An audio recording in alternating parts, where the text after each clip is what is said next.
Good morning. পরীক্ষা প্রস্তুতি YouTube চ্যানেলে তোমাদের সকলকে আরেকবার ওয়েলকাম।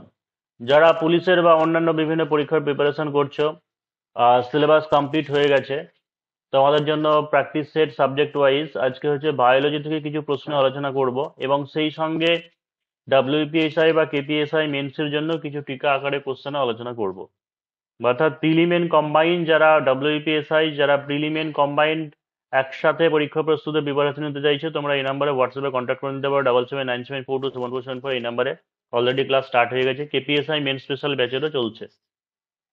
তো প্রথমে দেখো এমসিকিউ কোশ্চেন, এবং এমসিকিউ যে কোশ্চেনগুলো আলোচনা করবো যে এইগুলো প্রিলিমসে কাজে লাগবে, এই শুধু মেন্সে লাগবে না এরকম নয়, অর্থাৎ একই ব্যাপার। দেখো যে প্রথম কোশ্চেন যেটা দেওয়া আছে, ক্রোমোজোম কি দিয়ে গড়া? ক্রোমোজোম কি দিয়ে গড়া? তো অপশনই আছে ডিএনএ, আরএনএ। ডিএনএ, সি হচ্ছে প্রোটিন ও ডিএনএ, ডি হচ্ছে প্রোটিন ও ফ্যাট অণু। অর্থাৎ এর আগের প্রিভিয়াস এর কোশ্চেন গুলো যদি দেখো তাহলে হতে পারে যে সায়েন্স পার্টটা হয়তো খুব একটা ডেপথে ঢোকা হয়নি, কিন্তু আস্তে আস্তে একটু একটু করে ডেপথে ঢোকা হয়েছে। অর্থাৎ লাস্ট ডব্লিউপিএসআই যেমন কোষ বিভাজন থেকে কিন্তু প্রশ্ন করা হয়েছিল। এর আগে কি হয়েছিল, হয়তো সাধারণ যেগুলোকে আমরা স্ট্যাটিক সায়েন্স দিকে বলি সেই রকম জায়গা থেকে ওপর ওপর প্রশ্ন ছিল, কিন্তু অ্যামাইটোসিস থেকে যেমন কোষ বিভাজন থেকে প্রশ্ন করা হয়েছিল, তাই আস্তে আস্তে ডেপথে কিন্তু ঢুকতে পারে কোশ্চেন গুলো। মানে ক্রোমোজোম, ডিএনএ, তারপরে এদিকে তোমার জনন, বংশগতি, এইরকম ধরনের যে একটু যেগুলো নলেজ লাগবে, অর্থাৎ ডেপথে নলেজ দরকার, সেই রকম প্রশ্ন আস্তে আস্তে ঢুকতে পারে নিউরন বা স্নায়ুকোষ এই সমস্ত জায়গা থেকে। তো ক্রোমোজোম কি দিয়ে করা, রাইট আনসার কি হবে? যে রাইট আনসার যেটা হবে সেটা হচ্ছে প্রোটিন ও ডিএনএ। প্রোটিন ও ডিএনএ। এখানে হালকা করে একটু বলে দিই যে একটা নিউক্লিয়াস, যেটাকে কোষের মস্তিষ্ক বলা হয়, তার কারণ কি হচ্ছে যে নিউক্লিয়াসের মধ্যে যে নিউক্লিয় জালিকাগুলি থাকে, তো এই নিউক্লিয় জালিকাগুলি হিস্টোন নামক এক ধরনের প্রোটিন থাকে, সেই প্রোটিনগুলোকে পেঁচাতে শুরু করে, এবং এর মধ্যে বিভিন্ন নিউক্লিক অ্যাসিড থাকে। যে নিউক্লিক অ্যাসিডের একটা প্রধান উপাদান হচ্ছে কি ডিএনএ বা ডিঅক্সিরাইবো নিউক্লিক অ্যাসিড, এবং শেষ ধাপে যে কাঁচির মতো উৎপন্ন করে এটাকে বলা হয় যে ক্রোমোজোম, এবং এটাই হচ্ছে জীবনের মুখ্য সঞ্চালক। তো এখানে রাইট আনসার কি হবে, যে ক্রোমোজোম হচ্ছে প্রোটিন ও ডিএনএ দিয়ে গড়া হচ্ছে রাইট আনসার। 2 নম্বর কি আছে, দুধে কি ধরনের প্রোটিন পাওয়া যায়? ক্যাসেইন, বি হচ্ছে হিমোগ্লোবিন, সি হচ্ছে রেনিন, ডি হচ্ছে সাওসিন। তো দুধে কি ধরনের প্রোটিন পাওয়া যায়, সেটা হচ্ছে ক্যাসিন বা ক্যাসেইন নামক প্রোটিন পাওয়া যায়। এবং রেনিন উৎসেচক যেটা আছে, এটার মধ্যে অনেকে গুলিয়ে ফেলতে পারো, এটা হচ্ছে এক ধরনের উৎসেচক যেটা দুধে পাওয়া যায়, রেনিন উৎসেচক। 3 নম্বর কি আছে কোশ্চেন, যে উদ্ভিদের বৃদ্ধি মাপক যন্ত্রের নাম কি? উদ্ভিদের বৃদ্ধি মাপক যন্ত্রের নাম কি? অপশন কি আছে অক্সনোমিটার, বি আছে অক্সিনটেক মিটার, সি আছে আর্ক ইন্ডিকেটর, ডি হচ্ছে এ ও বি উভয়। অপশনটা একটু গন্ডগোল হয়েছে, অপশন ডি তে এ ও সি উভয় হবে, অর্থাৎ উদ্ভিদের বৃদ্ধি পরিমাপক যন্ত্র যেটা অক্সানোমিটারের মাধ্যমে করা হয়, অক্সানোমিটার বা হচ্ছে আর্ক ইন্ডিকেটর। তাই অপশন ডি আনসার যদি করো, বা হচ্ছে যেটাই হোক, মানে দুটোই আনসার হবে, অক্সানোমিটার এবং হচ্ছে আর্ক ইন্ডিকেটর দুটোই হবে। 4 নম্বর প্রশ্ন হচ্ছে মাইটোকন্ড্রিয়ান ডিএনএ আসে কোথা থেকে? পিতা থেকে, মাতা থেকে, উভয়, কোনোটি না। তো মাইটোকন্ড্রিয়া যেটা কোষের শক্তিকর বলা হয়, অর্থাৎ সমস্ত রকম শারীরবৃত্তীয় কার্যকলাপের জন্য যে শক্তির প্রয়োজন সেটা মাইটোকন্ড্রিয়াতে উৎপন্ন হয়, এবং এই মাইটোকন্ড্রিয়ান ডিএনএ সেটা আসছে কোথা থেকে?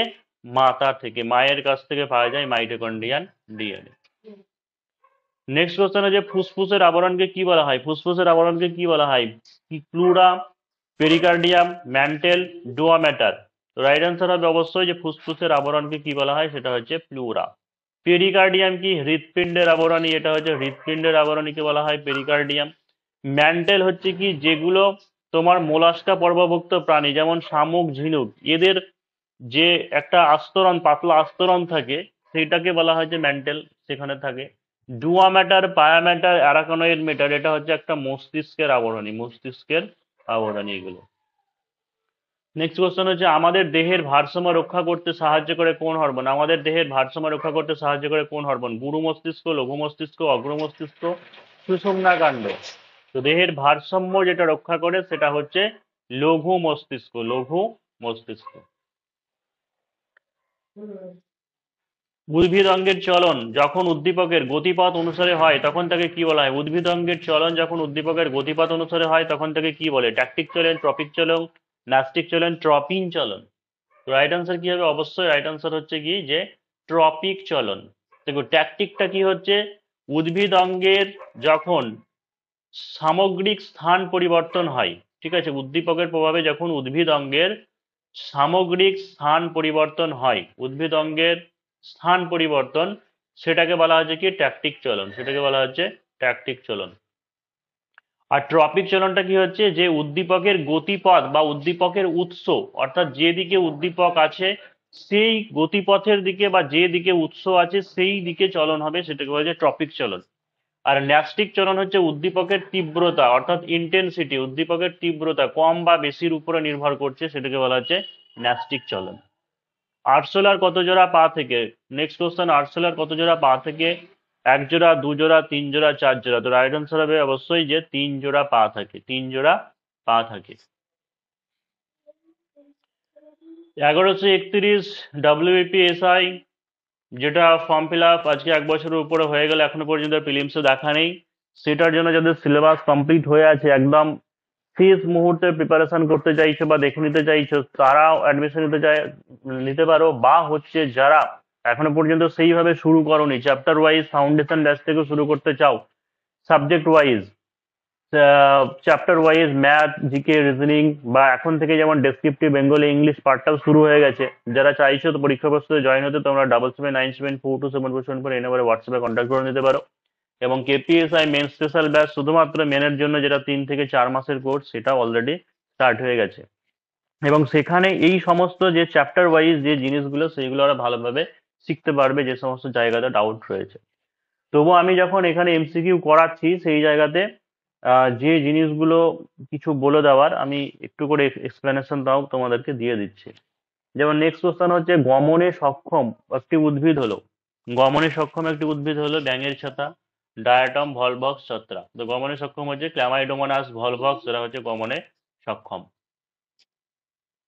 জল শামুক কোন পর্বভুক্ত প্রাণী? জল শামুক কোন পর্বভুক্ত প্রাণী? Echinodermata, Mollusca, Annelida, Arthropoda. Echinodermata, Mollusca, Annelida, arthropoda.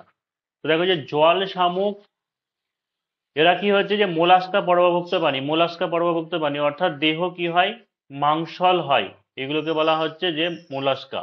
ইকাইনোডোমার্টা কি হচ্ছে, দেহ কণ্টক নির্মিত থাকে, কাঁটা থাকে, দেহ কণ্টক নির্মিত থাকে, যেমন হচ্ছে স্টারফিশ, তারপরে সমুদ্র শসা, এই সমস্ত জিনিসগুলো হচ্ছে ইকাইনোডোমার্টা। অ্যানিলিডা হচ্ছে কি কেঁচো যোগ, অ্যানিলিডা হচ্ছে কেঁচো যোগ, অর্থাৎ এদের কি হচ্ছে, দেহ খণ্ডক খণ্ডক যুক্ত হয়। আর্থ্রোপোডা হচ্ছে কি পতঙ্গ শ্রেণীর, পতঙ্গভুক্ত, এরা হচ্ছে আর্থ্রোপোডা।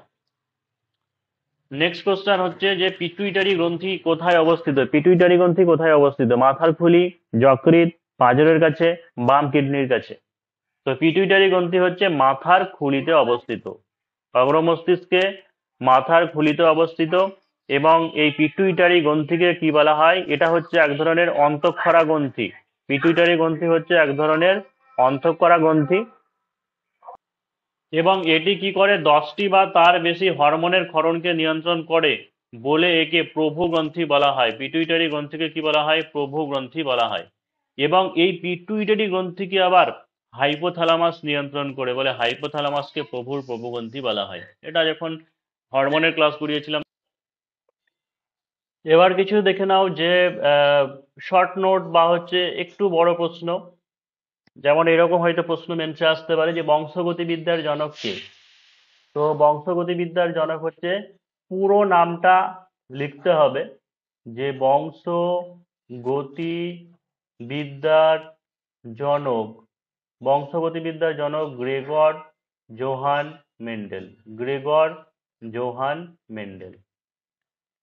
এবার প্রিলিমসে কি থাকছে, এগুলোর অপশন থাকছে, মেন্সে তো অপশন থাকবে না, সেই ক্ষেত্রে বানানগুলো ঠিকঠাক লিখতে হবে বা পুরো নাম লেখার চেষ্টা করতে হবে। আর একটা দিমিত্রি মেন্ডেলিভ আছে, যিনি হচ্ছেন তোমার পিরিয়ডিক টেবিল বা পর্যায় সারণীর সঙ্গে জনক। তাই হয়তো কেউ মেন্ডেলিভ বা এরকম কিছু লিখে দিয়েছে, তাহলে নাম্বার পাবে না, পুরো নামটা ঠিকঠাক ভাবে লিখতে হবে। এই পরীক্ষার জন্য তিনি কোন উদ্ভিদকে বেছে নেন? তাহলে এই পরীক্ষার জন্য তিনি মটর গাছকে বেছে নেন। এই পরীক্ষার জন্য তিনি মটর গাছকে বেছে নেন। নেক্সট কোশ্চেন আছে যে থ্যালাসেমিয়া হিমোফিলিয়া বর্ণান্ধতা রোগ কি, 2+2+2 দেওয়া আছে, এমনকি 2.5ও দেওয়া হতে পারে।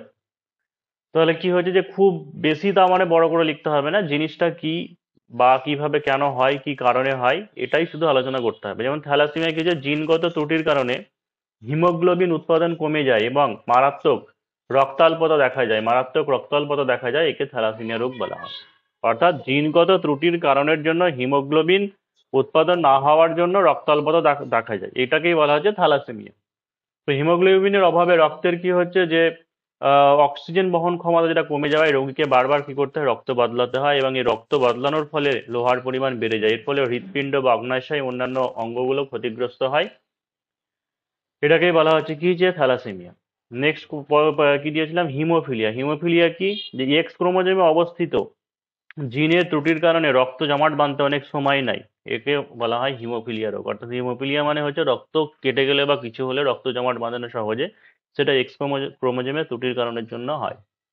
এরপর হচ্ছে বর্ণান্ধতা বা হচ্ছে কালার ব্লাইন্ডনেস। বর্ণান্ধতা কি যে মানুষের চোখে কোন কোষের, দুটো যে কোষ আছে রড কোষ আর কোন কোষ, সেই কোন কোষের ত্রুটির কারণে লাল ও নীল বর্ণ চেনার যে অসুবিধা, সেটাকে বলা হয় যে কালার ব্লাইন্ডনেস বা হচ্ছে বর্ণান্ধতা।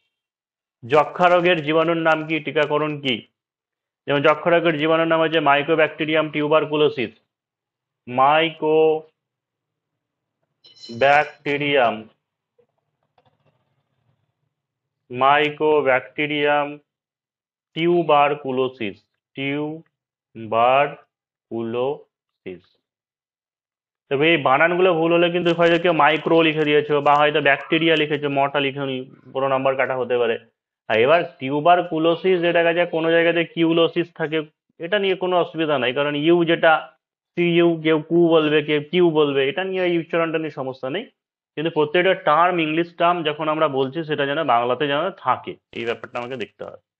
টিকাকরণের নাম হচ্ছে বিসিজি। টিকাকরণের নাম হচ্ছে বিসিজি, অর্থাৎ Bacillus Calmette Guerin. Bacillus Calmette Bacillus Calmette Guerin. এবার এটা গয়ে ফেলা হস্য হস্যই কেউ লিখতে পারে, নর্মালি কেউ গয়ে হস্য হস্যই লিখলে নাম্বার আশা করি কাটবে না। নেক্সট কোশ্চেন আছে যে জৈব অভিব্যক্তি প্রাকৃতিক নির্বাচন বাদের প্রবর্তক কারা? এটার আনসার তোমরা বলবে। তোমাদের জন্য কাজ থাকলো টাস্ক, মানুষের স্থায়ী দন্ত সংকেত লিখুন, এটা তোমাদের জন্য টাস্ক। নিউক্লিয়াসকে কোষের শক্তিঘর কেন বলা হয়? মাইটোকন্ড্রিয়াকে কোষের শক্তিঘর কেন বলা হয়? এগুলো তোমাদের জন্য প্রশ্ন থাকলো, তোমরা নিজেরা বাড়িতে তৈরি করে নেবে। আর যারা পরীক্ষা প্রস্তুতি জয়েন করতে চাইছো তোমরা জয়েন করতে পারো।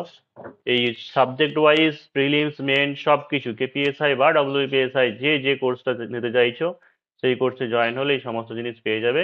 7797427474 এই নম্বরে হোয়াটসঅ্যাপে কন্ট্যাক্ট করে নাও।